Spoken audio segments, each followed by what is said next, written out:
Now, authorities are bracing for thunderstorms with gale-force winds to hit Cape Town, Drakenstein, the Overberg and the Stellenbosch municipalities on Sunday. The Weather Service has upgraded the level 6 weather warning for interior winds to level 8, and the storm is expected to cause flooding in both formal as well as informal areas, with the risk of rooftops being blown off, damage to infrastructure and even some traffic disruptions.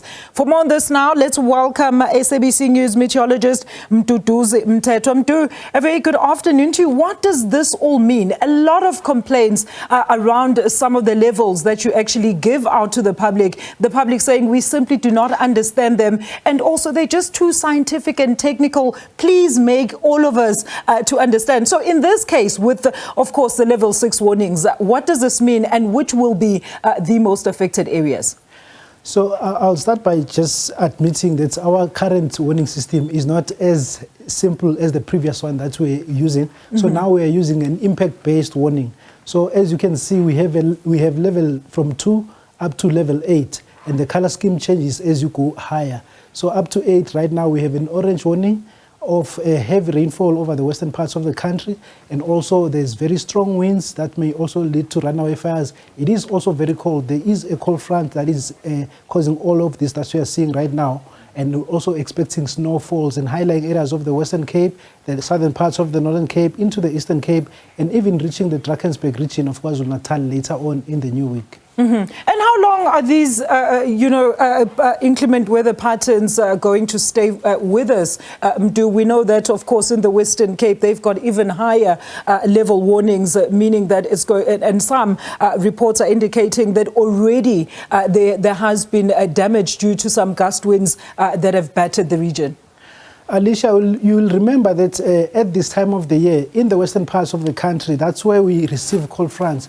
So in that part of the country, they receive their rainfall in the winter season. So this is nothing outside of the ordinary.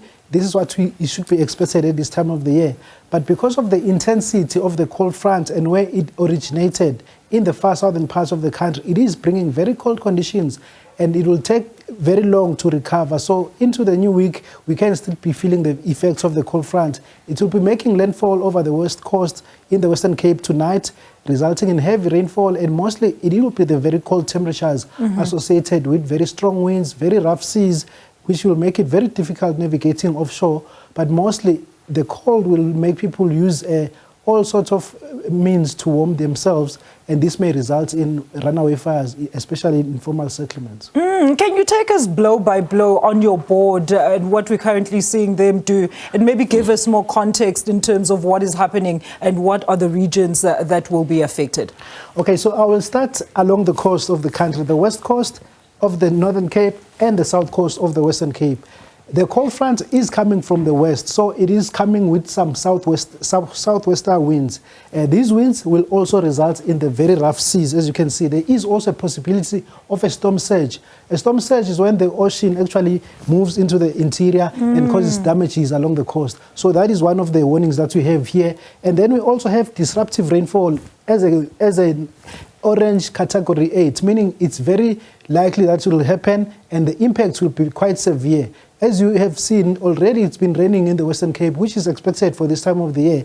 But now we're going to get even more rain overnight into tomorrow, meaning there will be a lot of flooding that is happening over this shade of orange, which covers the Cape Metropole, the Winelands, and all the West Coast districts, and all the way towards the south coast of the Western Cape. And then this shade of yellow, as you can see here, is a level 2 and up to level 4 warning of very strong winds over the interior.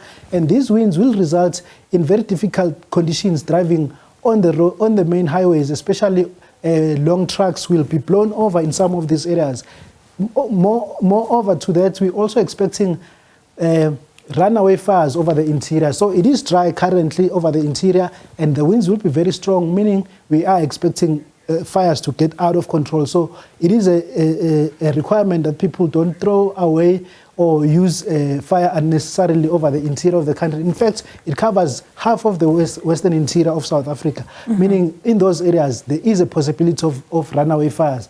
Then further, we also have this warning here over the southern highlying areas of the country of snowfalls. This will result in mountain passes being closed in the southern parts of the Northern Cape into the interior, including the central Karoo of the Western Cape and most areas in the interior of the Eastern Cape. And this will make it very difficult traveling back to Gauteng for those who went on holiday, school holidays. So my advice is that if they are able to leave as early tomorrow morning so that they can beat the arrival of the cold front, because if they delay to leave on Monday, they will be stuck on the roads going to the Gauteng province from the Eastern Cape. And talk to us about the frequency of your updates in Mduduzi, particularly when you give out these warnings. And when should residents start heeding the call? From which level? From number 2, from number 5, from number 6?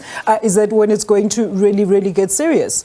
So the South African Weather Service issues warnings well in advance before the event happens. On which platforms, Mdu? We have Twitter. We also use the SABC as another means of communicating. There's Facebook channels. You can also call the South African Weather Service or even go to their website where all this information is currently available. You can go there at any time. There is also the South African Weather Service app that will detail all the conditions there. But as you were asking about the levels of the warning, so the warnings, even from level 1, it's just that level 1, the probability of the event happening is very small, and also the impact is quite low. But it doesn't mean that it's not going to happen. It just means that you must take caution. But then when it goes up to level 8, level 10, it means that the danger is imminent and the impact will be quite severe. As you can see here is a level 8, which is quite high, and also the color scheme has changed from yellow to orange, meaning the danger is imminent. And in my bulletin, I will show that the cold front will be making landfall tonight in the Western Cape, in Cape Town, meaning all these areas will be affected by heavy rain and cold conditions for the remainder of the week. All right, Mdu, we'll obviously see you later on when you give us that weather update during the course of this bulletin. SABC News meteorologist there, Mduduzi Mthembu.